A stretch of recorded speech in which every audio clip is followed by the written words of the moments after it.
Right on. All right, here with Ruotolo brothers, Cade and Ty. Hi, Michael. Good to see you. Hey, how's it going? All right, first, for me and for everybody at home, I can tell you guys apart in person, but on this thing, it's a little. Raise your hand if your name's Cade Ruotolo. All right, we got Cade there on our left for all the viewers and everything.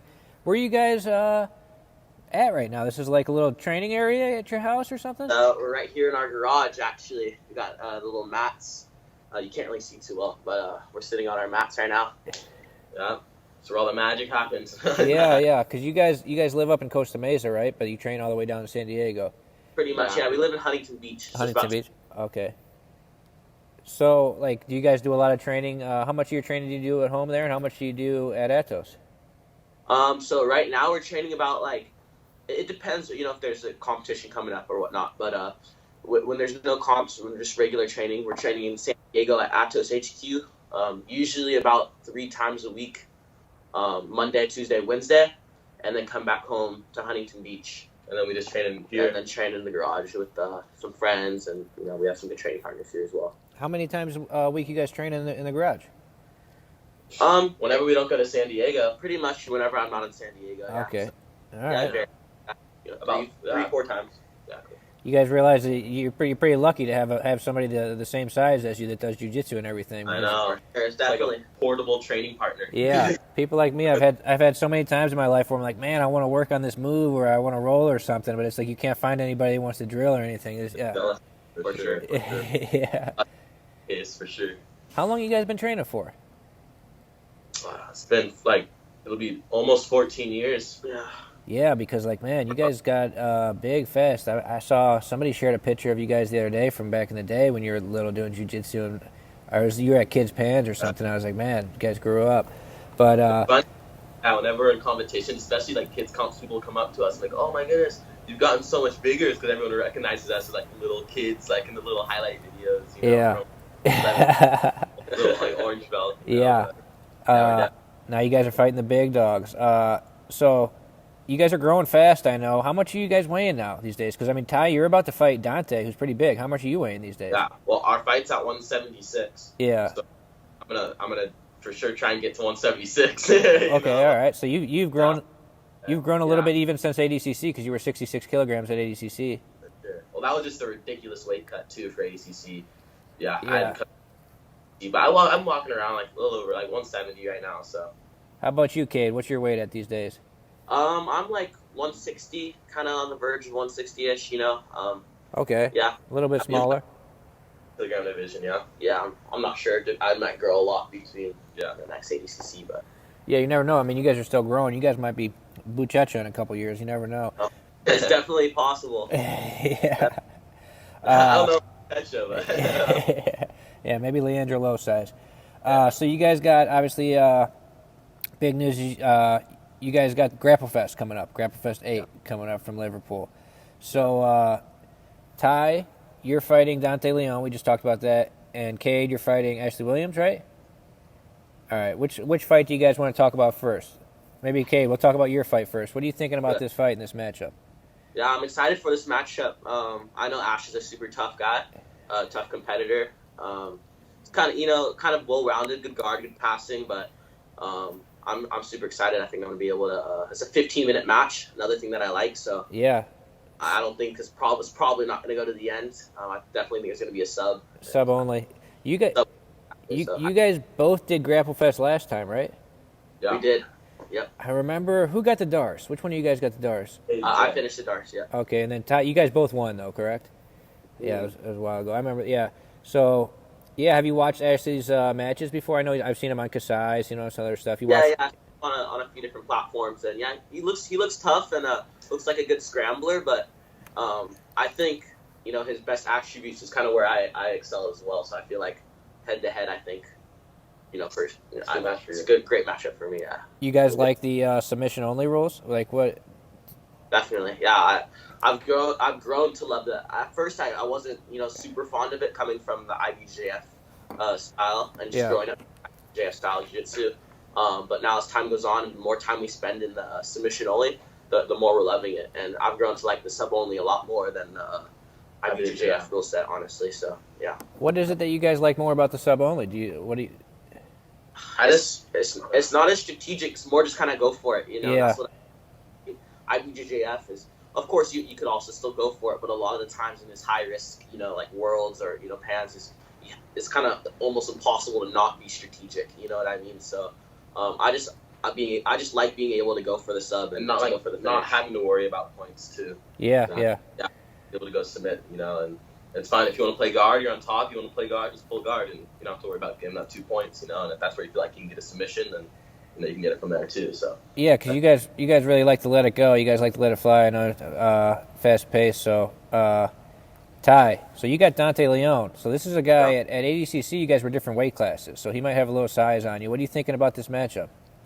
yeah, I'm excited. I'm definitely excited for the matchup. Yeah, he might be a little bit bigger than me, but You're taller though, right? You're a little bit taller. yeah, we're about the same size, I guess. But yeah, I'm super excited for the matchup. He's got a good overall game. He's very well rounded, and I'm excited to try my new passing on his guard. Yeah, you guys have got your own little passing style. So you got a Fanatics thing out. Explain a little bit about your passing. What do you call it? Something, the leg pin or something? Yeah, Yeah, like leg passing or stepping on the leg. Yeah. I realized like it works really good against kind of like everybody, like just the style of passing, like stepping on the leg. Like it's hard for the person on the bottom is to really play a full guard whenever you're like using the leg to be pinned, because whenever someone's leg is pinned all the time, it's kind of hard to play guard with like one leg. Yeah, pretty much almost every guard just requires both your legs. You know, even Del Hiba guard, your Del Hiba with one leg, your other leg has to be, you know, pushing and kicking and keeping them off balance. So when you kind of immobilize one of the legs, like we've been doing, just stepping on the leg, it's really difficult to play any sort of guard. So And we work a lot of submissions off there too. So yeah, I'm super confident in my passing right now. I'm excited. How do you guys develop this passing style? I guess when we started looking more into the was it submission after only. the East Coast or West Coast trials? I think it was the West Coast. So recent. Yeah, East Coast is Yeah. like was knowing of Thought it, of it, thought yeah. of it, did it a little bit, and then just kind of since East Coast trials, the last one I've been, you know, After the I kinda last ran couple of ADCC trials, when we decided, because we really wanted the way to pass, a good way to pass leg lockers guard without being engaged, if that makes sense, not trying to smash pass more so. because Pass on the coming from the IBJJF side of things, you know, we were kind of not scared, but like intimidated of the guys with good leg locks, because you know, like how the IBJJF guys weren't fully, you know, aware of the whole leg lock system, especially as kids, because you couldn't even like straight ankle lock, you know, growing up. So Yeah, now you're dealing with heel hooks and stuff. Yeah. Been a full 180 from not even doing straight ankle locks to trying to rip each other as a heel hook, so, you know, right? So we kind of had to we wanted to first know how to defend the leg locks, of course, and just kind of like to stay out of the position in general, but we also wanted to know how to pass without just, you know, backing up, and then because you see that a lot with like IBJJF guys and leg entanglement guys, like it's just hard to engage sometimes, you know. So that's why we kind of been doing this passing, so we can, you know, actively engage and still get good guard passes and submissions without, you know, having the risk of the leg attacks. It's Yeah, fun. because you guys made a pretty big jump in level of competition. You went from the juvenile blue belt 1 level, to fighting at the top level in no-gi, where, like you're saying, people can heel hook you, people, all kinds of stuff, you know, really strong dudes. What kind of other adjustments did you guys have to make to go to that scene, to the no-gi circuit? You know, growing up, we always kind of worked our wrestling and a lot of our takedowns. So that was one thing. My brother and I have always been super confident in our takedowns. Not a lot of people like that have realized too, you know. Yeah. But our stand up and like just hand fighting and then takedowns in general. My brother and I are super. Probably one of our favorite spots to be is on our feet, you know, and I think just because of our already knowledge of standing up on our feet, that helped us transition into the no-gi circuit, because that's also a huge part of the no-gi, especially Absolutely. and everything. So I kind of already having a good idea of the stand up and the hand fighting, and then you know, doing jiu-jitsu our entire lives. We kind of had a great IBJJF and back takes and, you know, all that kind of stuff. All we were kind of missing, I felt like, was the leg department. So that's pretty much what we've been doing, is just working on how to pass around it, working leg entanglements, and yeah. So I think that's why we were able to make the jump so fast, because I felt like we kind of already had the tools at a young age. We just kind of were small and young, you know. So we're growing up a little bit and, you know, advancing stuff. Love it. Yeah, you mentioned wrestling, which is like, I mean, in no-gi, I mean, you got to be able to wrestle not just from the feet. That's how you got to finish sweeps, right? Like, that's basically the only way to finish sweeps is to start wrestling somebody. I mean, especially if you're at ADCC or something, those guys are really going to fight to keep their back off the ground. You talk about leg entanglements. Are you guys just focusing on defending them and countering them, or are you guys going to go out and start heel hooking people yourselves, you think? Oh, for sure, yeah. If I see the opportunity, I'll definitely, jump on a leg for sure.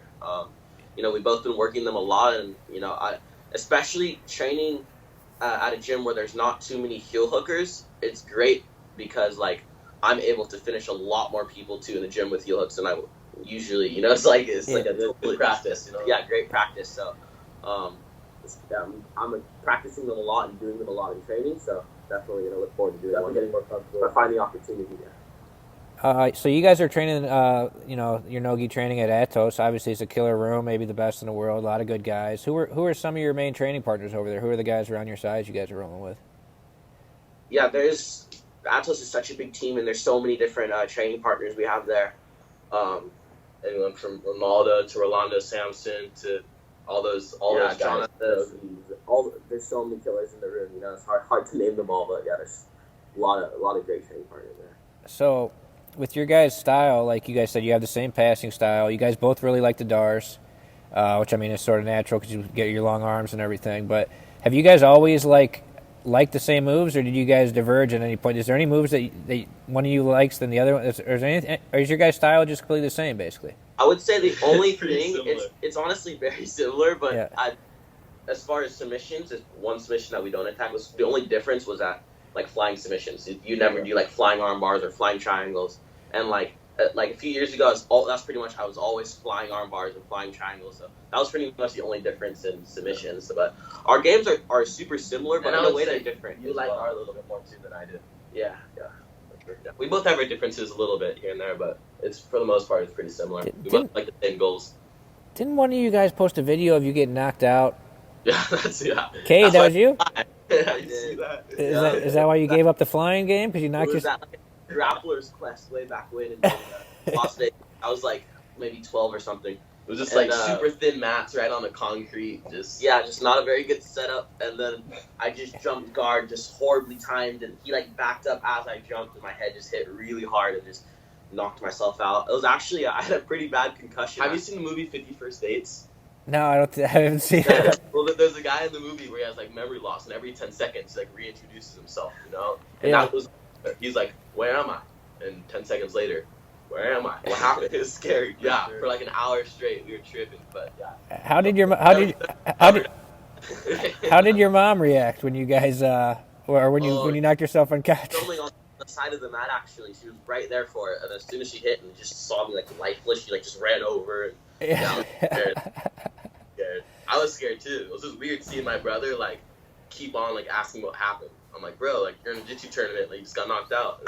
10 seconds later, he's asking again. I was just like, what a trip. Yeah, it was scary. So I know you guys like to, you guys coach each other. Like I know, like Cade, you were in Ty's corner a lot at ADCC, and also at Who's Number One the other night. At what age did you guys start cornering each other? Did you like start taking over as coaching each other at the tournaments? Probably. Really. We've kind of our entire lives have kind of coached each other because, like, I mean, except there's been a lot of times where we're kind of competing at the same time. Yeah. Stuff, but I mean, if we have the opportunity or if we could, we'd always try to coach each other because, I mean, no one knows his game more than I do. Yeah. But, it goes both ways. So, I know the submissions that he likes to attack and stuff. So if I see there's an opportunity for him, that of course, like there's obviously like amazing professors and instructors too at Atos that can coach. But I just feel like there's different like.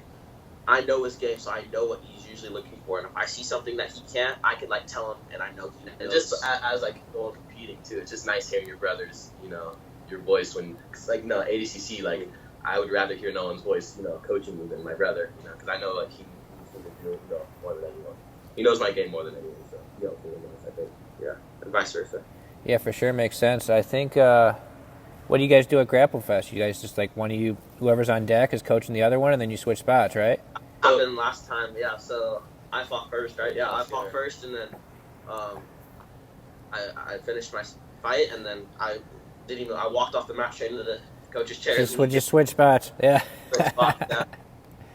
How you guys like competing over there in England? What's it like? I went to a tournament in London one time. I've never been to Liverpool. What do you guys like about competing in jiu-jitsu in England?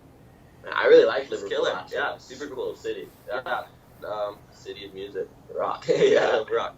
The Yeah, Beatles. Beatles are from there. Yeah. The Beatles. No, yeah, but it was super cool. It's cool museums. We went to a few different museums, and It was cool. We walked everywhere. We didn't really drive anywhere. Everything was super close together. yeah, You know, so we just kind of walked everywhere. It was saw super where the nice. Titanic sailed out of. So. Yeah, the port. Yeah, it was pretty. It was a rad place for sure. It's Oh. cold though. That's the thing. Definitely Yeah. gotta wear extra layers when warming up. But that's it. Cool place. Are we going to see you guys in? I mean, obviously, Ty, you just did a gi match the other day. Are we going to see you guys in any gi competitions or any gi super fights, or is that something you're interested in, or are you guys just sticking? Yeah, as the opportunities will come, I'm sure.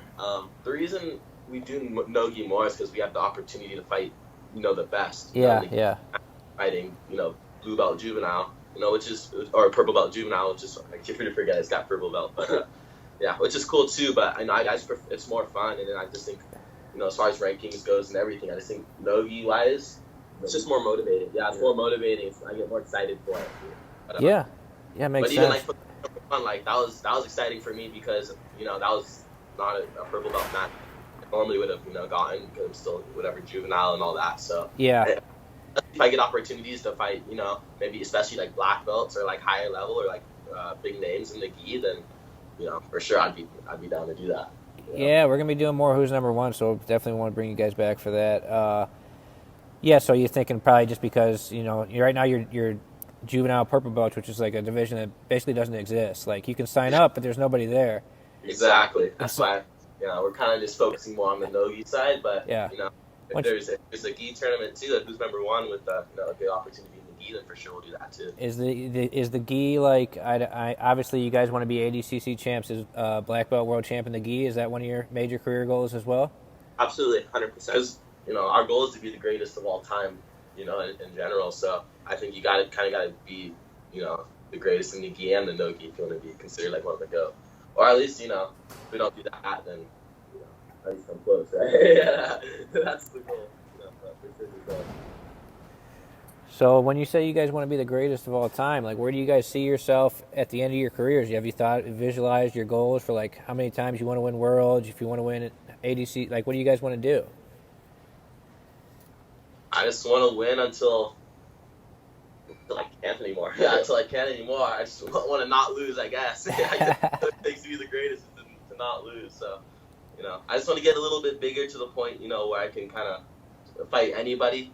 Right now I'm still kind of, there's still like people who are bigger than me, of course, who can beat me. But I want to get to the point, where I get strong enough so I can fight pretty absolute division, and then, which I'm sure I will eventually. I think I'm going to be a pretty big guy, but yeah, I just want to train hard and then just do my best not to lose, I guess. I want to win worlds at least 5 times. I want to win ADCC 5 times. Like those are my goals, and I don't really want anything less than that.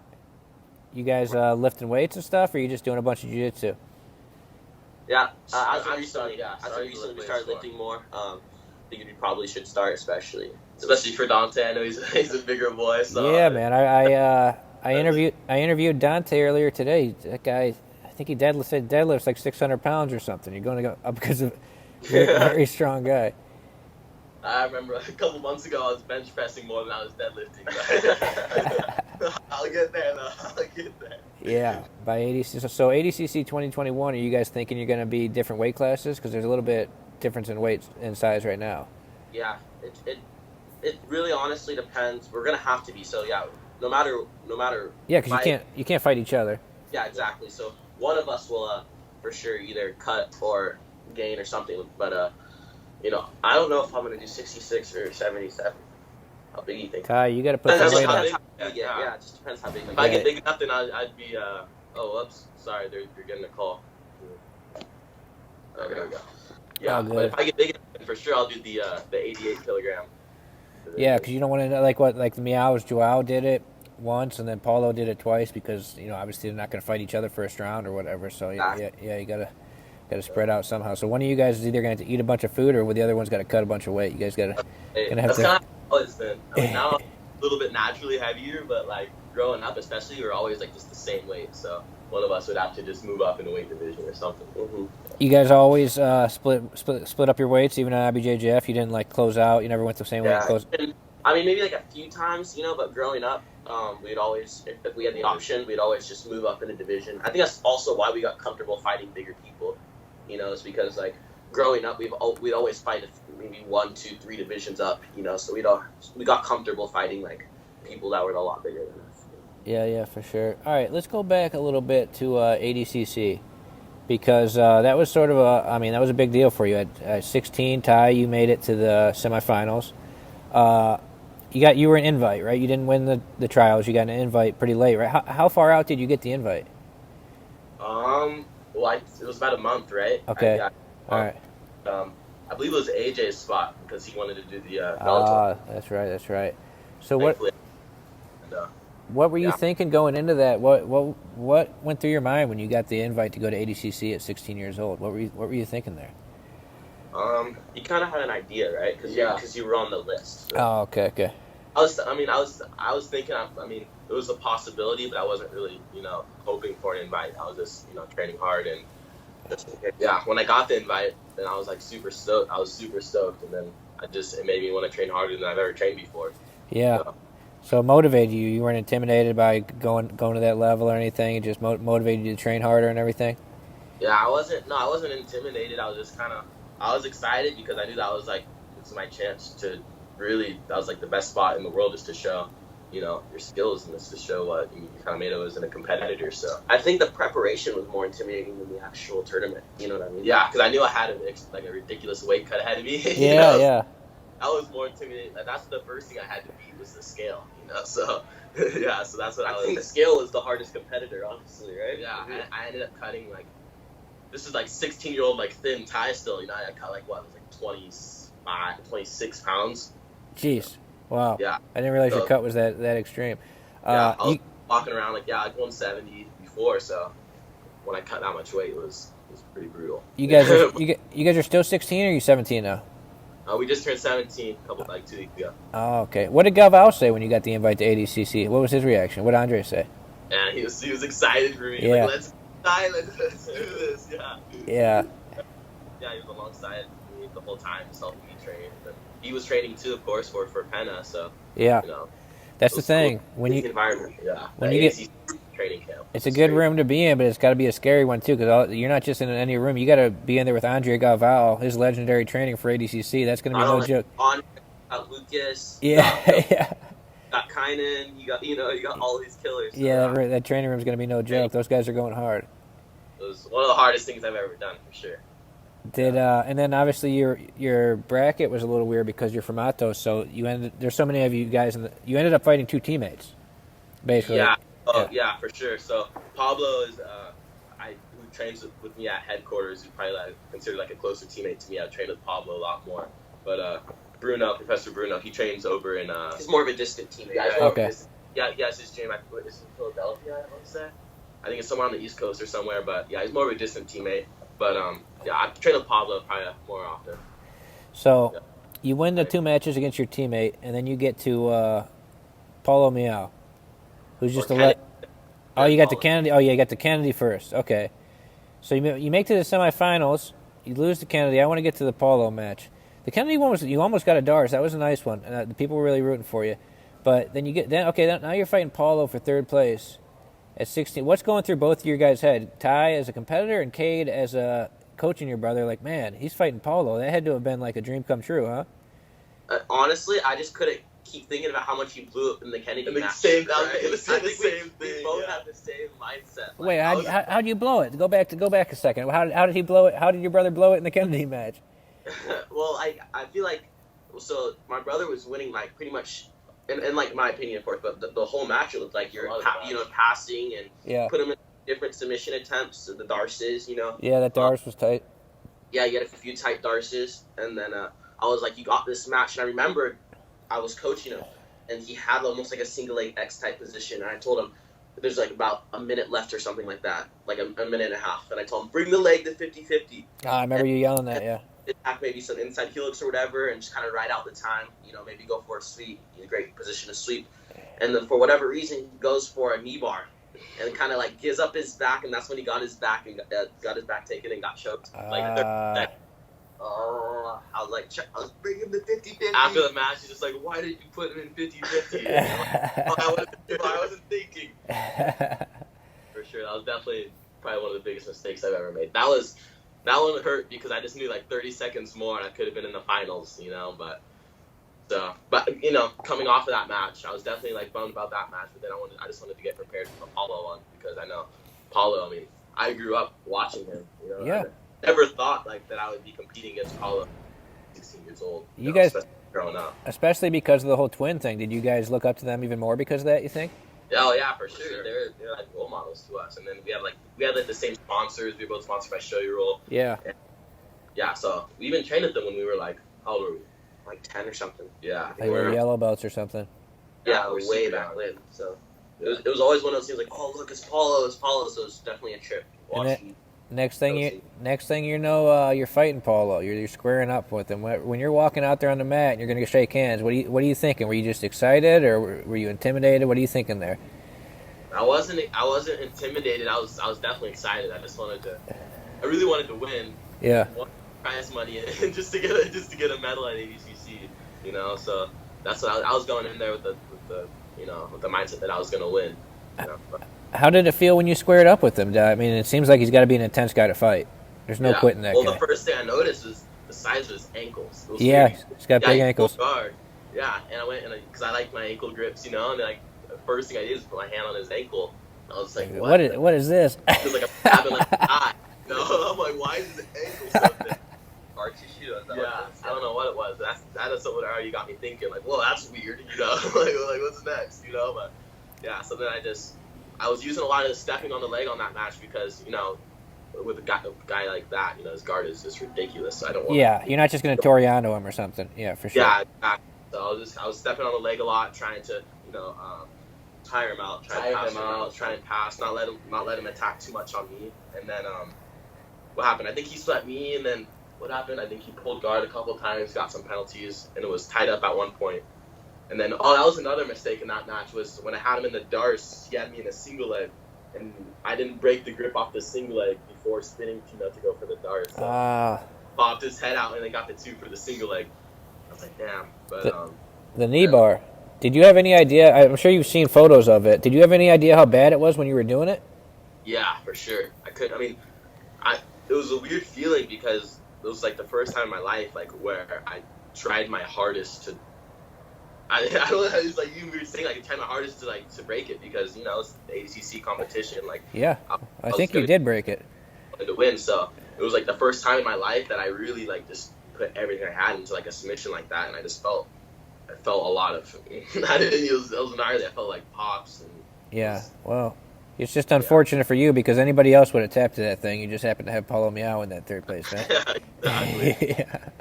I just remember doing it and like putting my hips in, and then it was like hyperextending. What you told me too, which is so I don't even think I've experienced this yet, is like what you told me after was he's never experienced anything like where like he continued like felt like whatever pops or screeches and then like have to keep going, you know, because like.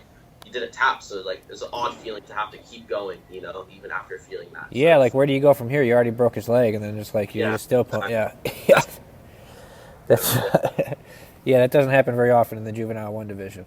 No, but definitely not. But then after that tournament, there was obviously a rapid rise for both of you because all of a sudden you guys are getting GrappleFest fights. Ty, you fought Wagner Hosha. All of a sudden, you guys from there, like describe a little bit the rise for both of you. All of a sudden.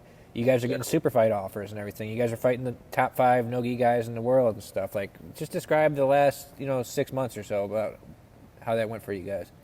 That's when we realized, I think, like, our lives and our trainings was going to change from IBJJF just to, like, more submission. We expected this change to happen, just not till later, you know. It just happened earlier and faster than we expected. Yeah, because growing up, I always thought, like, oh, yeah, when I turn 18, I'll get my black belt, and then...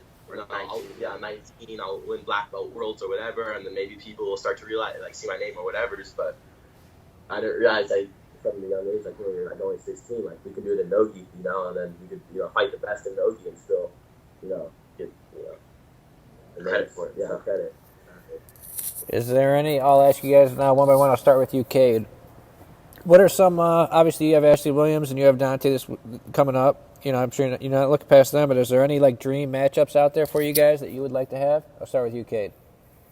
For sure. I think because of the weight difference right now, I think it's kind of cool because we can kind of cover so many different competitors. Like Ty's at the around 170, so there's so many different 77 kg guys, and then I'm on the little bit lighter side, like 160, so I could kind of cut down to 145 if I needed to. So there's a huge variety of guys that can fight.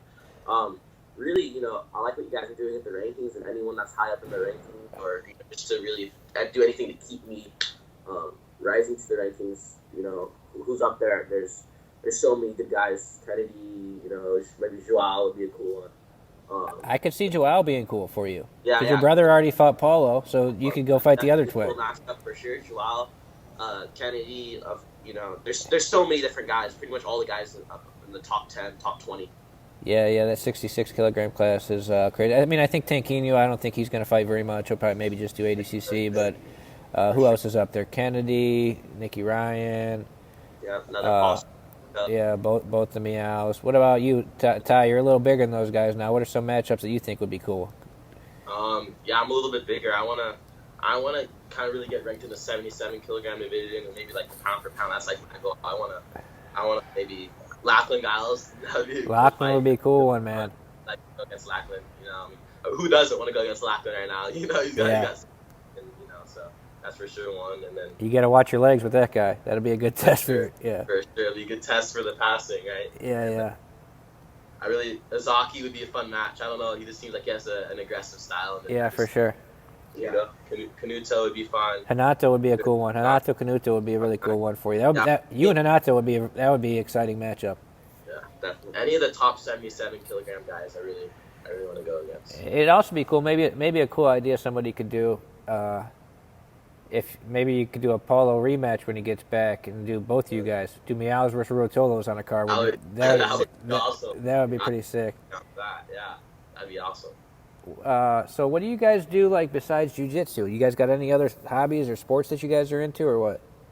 Our main other sport is surfing. Yeah, so both my brother and I have been surfing our entire lives too, and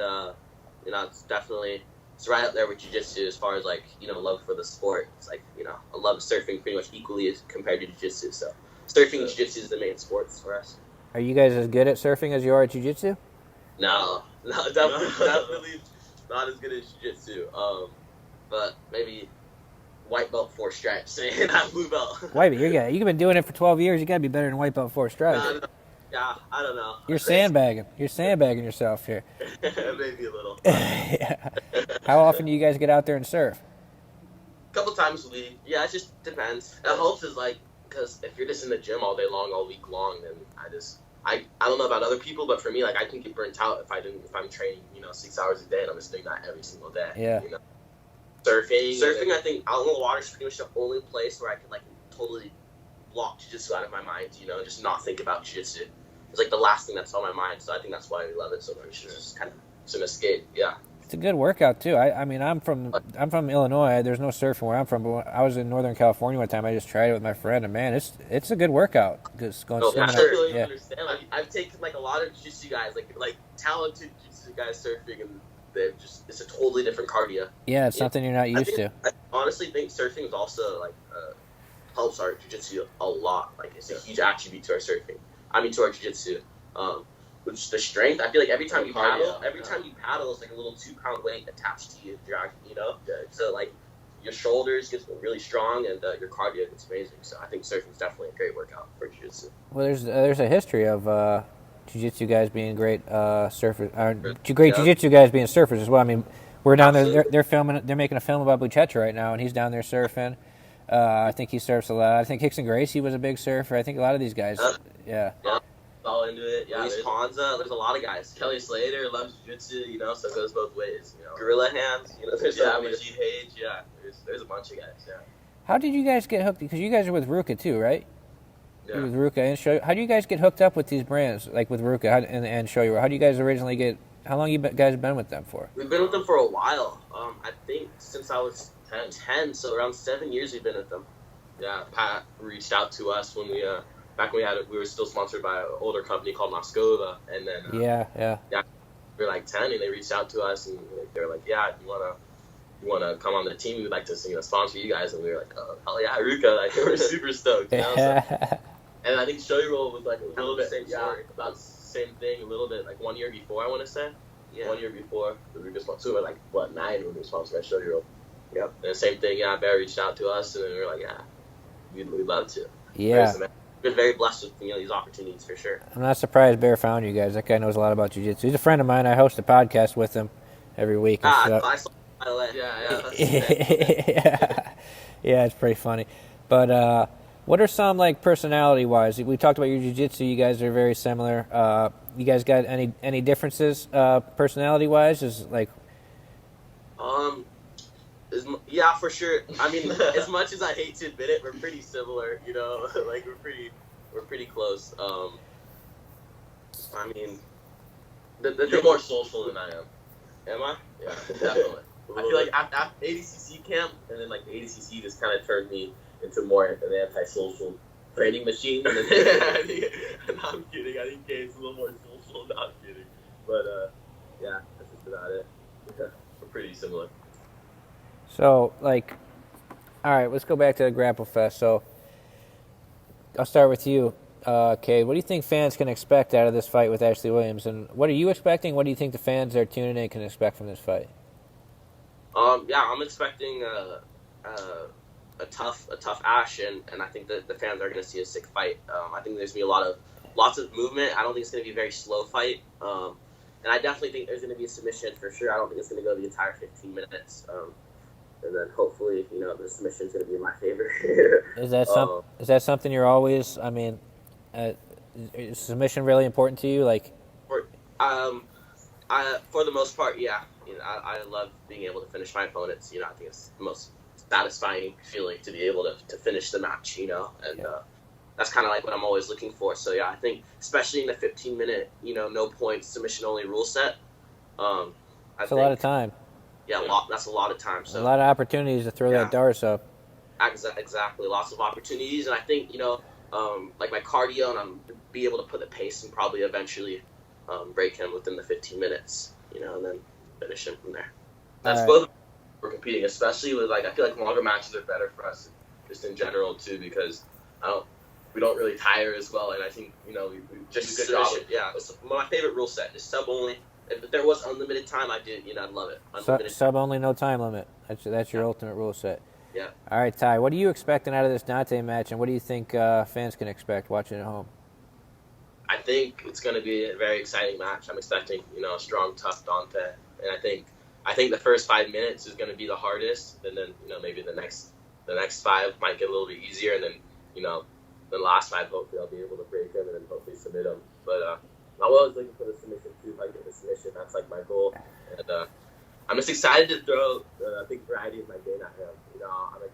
I'm ready to mix it up on the feet. I'm ready to go into the leg entanglements with him, and then of course, obviously with my passing, I'm confident there. So I'm just excited to test my skills against him, to perform. Yeah, you. So it sounds like you're hoping to outlast him, to wear him down a little bit, and you use your cardio. You think you have a cardio advantage? For sure. I know. I mean, it's harder to submit a stronger opponent earlier in a round. Regardless. So for sure, that's definitely going to be one of my strategies. Going into matches, not just specifically for Dante. That's pretty much that's how it is with anyone. For anyone, yeah. Like, of course, if I can get the submission within the first 5 minutes or a few minutes, that's great. And if I see the opportunity and I can finish it, then perfect. But you got to remember we're fighting some of the best guys in the world. It's going to be hard to sub a guy that's super fresh, especially a stronger opponent. That's fresh. So. Wearing them down and breaking them down mentally is kind of the easiest way to be able to finish the fight. Maybe not the fastest, but easiest. Let's talk about the Darce a little bit, because something I always amazes me watching you guys is you guys will throw that thing up from anywhere. Just like when I don't even see it coming, and it's like, here, you just threw a Darce like out of nowhere. How did you guys start liking the Darce? I mean, when did you guys realize that you like that move? And I don't know, just describe the Darce and what you guys like about it and what. I think there's been a lot of submissions that growing up that we've used maybe more as kids, and then we started going into the adult division or just into the adult class maybe that wouldn't work as good, just because of the different strength factor. But Darce has been a submission that we've learned since we were babies, and we've loved it ever since. And it's always worked on anyone. Yeah. So and then just being able to find them from anywhere too. Once we realized the Darces are available from all different kind of position. All you really need for a darce is for your opponent's arm to be across their body like this. Yeah. Their shoulder close to their head. If their shoulder is close to their head, then the darce is pretty much there. And it's impossible to not have your shoulder close to your head when you're training jiu-jitsu. There's always the darce on. Yeah. That's why I think the darce and just passing in general just work so good together, because when the darce threat is so heavy, then people just get worried about the darce, and then all of a sudden they give up passing positions, and then vice versa. If you're passing, then they give up the darce opportunity. So, absolutely. It's like so you guys are looking for like a cue. It sounds like just their arm, their shoulder, and then you see it and just instantly you're like, I got it. I'm going to jump for this darce from any position, basically. There's a lot of movements that we do just to kind of create, this movement, or just to create opportunity for them. So, yeah, definitely always a submission we're looking for. It's our favorite. How did you guys, what age did you say you started jiu-jitsu? 3. As soon as we were body trained, really. Yeah, so it was your parents' plan, like, we're going to bring him in and get him in jiu-jitsu. Obviously, you didn't think at 3, like, I want to do jiu-jitsu. No, yeah. I think my dad was a blue belt at the time. Ah, okay. Loved jiu-jitsu. Is he still training? Yeah, he's a black belt now. Oh, okay. Garage mostly. We did a full 180. Like, he coached me, like, my whole life, and then I started getting to the level where I, like, give him, like, hard fights, And I wars with my dad at, like, a younger age. We just have wars, and then now we can, beat a little bit up on him. You guys are beating up on your dad in the garage over there? No, we're not beating him on. Now we're teaching him. Now it becomes the master. What about your mom? Did your mom ever try training or no? Yeah, she trained for a little bit. I think she got like a few stripes on her white belt, but she has a few injuries, so it's kind of difficult. Okay. So, at what? Obviously, so I mean, you guys grew up in it. You guys were doing it before you even knew what was going on. At what point did you realize that this was something like, man, I want to like get really serious about this and start competing?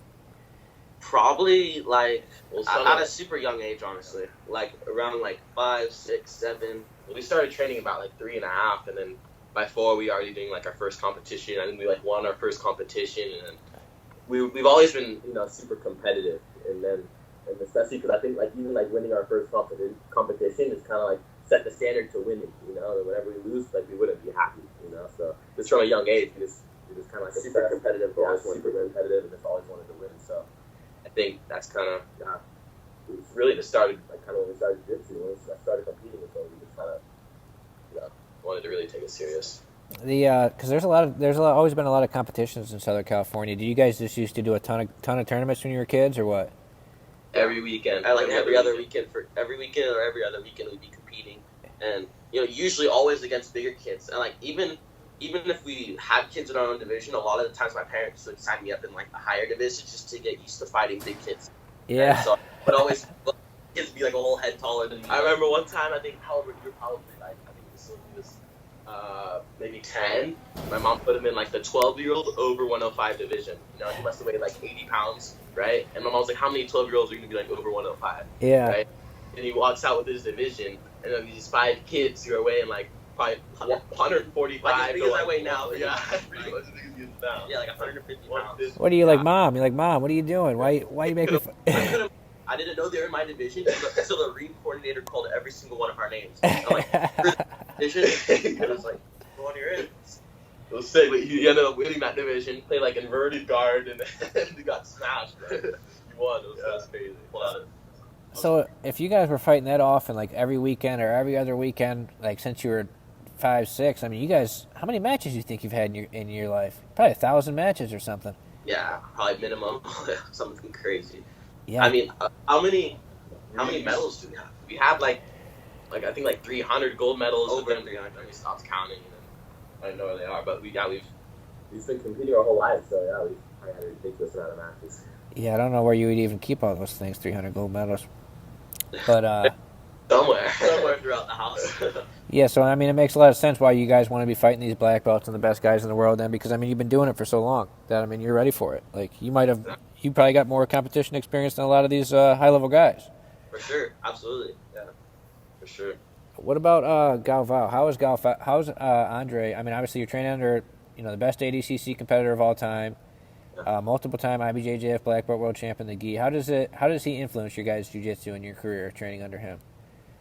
It's amazing because what I'm trying to accomplish and what I'm or what we're both trying to accomplish and do in jiu-jitsu, like he's already done, so he knows the path of what we need to do, and There's no other person that I would rather follow than him because he already did everything that I want to do.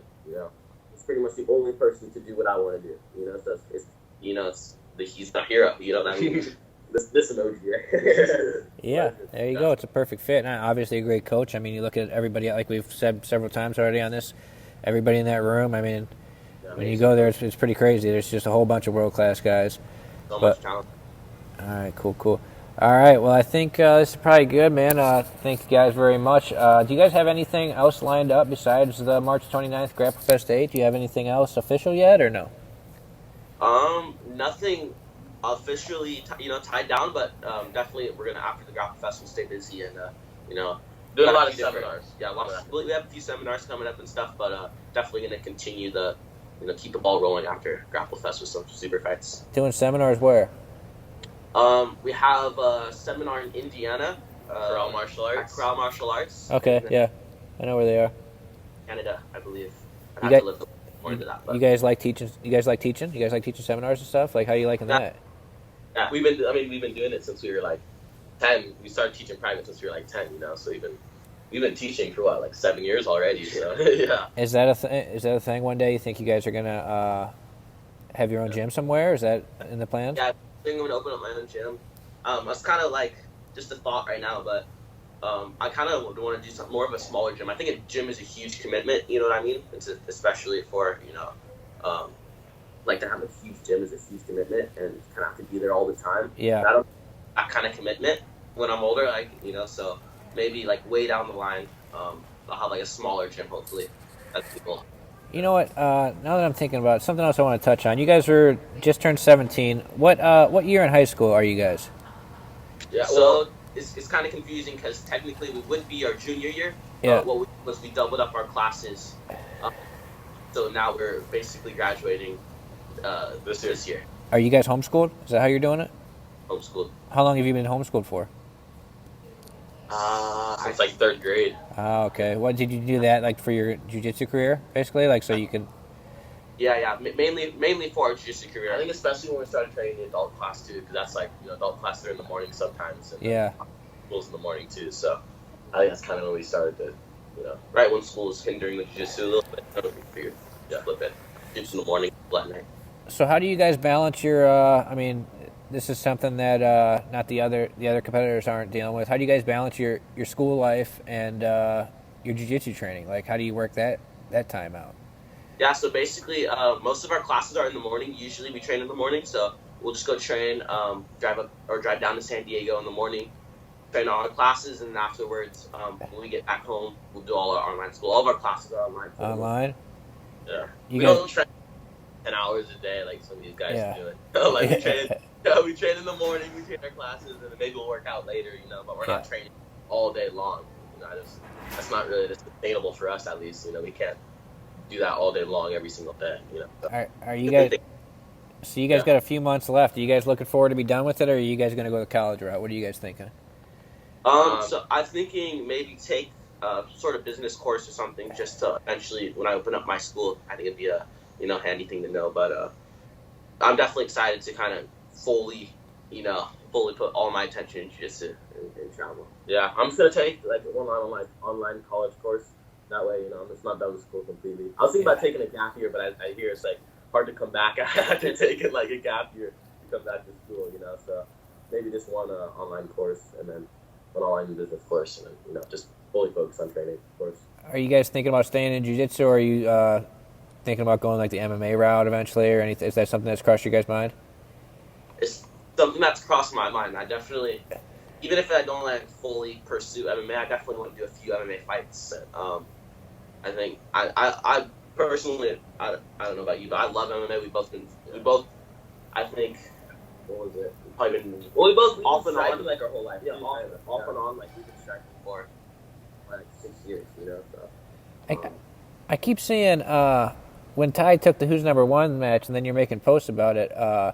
Tito Ortiz keeps commenting on your stuff. Yeah. Tito. Yeah, Tito's a man. We see him at the Ruka gym all the time. Yeah. So the Ruka gym's like 10 minutes from our house, and there's a lot of UFC fighters. We see Bisping in there a lot. Tito, sometimes TJ, Chris Cyborg. So there's a lot of. It was funny. The last time I see Tito, he goes, "Hey, you boys are getting bigger. You guys might need to train with me next training session." Let's do it. Yeah, it's super sick. Get a little training in with Tito Ortiz over there. Might as well. What do you guys do at the Ruka gym? You guys like do your strength and conditioning there? Or you go over there and roll and stuff? I teach there sometimes if I'm teaching privates or whatever. It's just big open space, lots of mats, bags. So we'll do anything from hitting the mitts to teaching to training to just skating. There's a 6 skate bowl inside the Ruka headquarters too. So they got everything in there. Everything, pretty much. It's like so, did you guys see the other day that Kyle Terra and Mikey Musumeci, this thing that what do you guys think about Mikey fighting all these big guys? What do you guys think about this thing? Yeah, I think it's crazy. I think it's interesting. I think he's so flexible and he's so great at balling up and inverting. I think it's really difficult for a lot of these big guys to pass. It's really hard.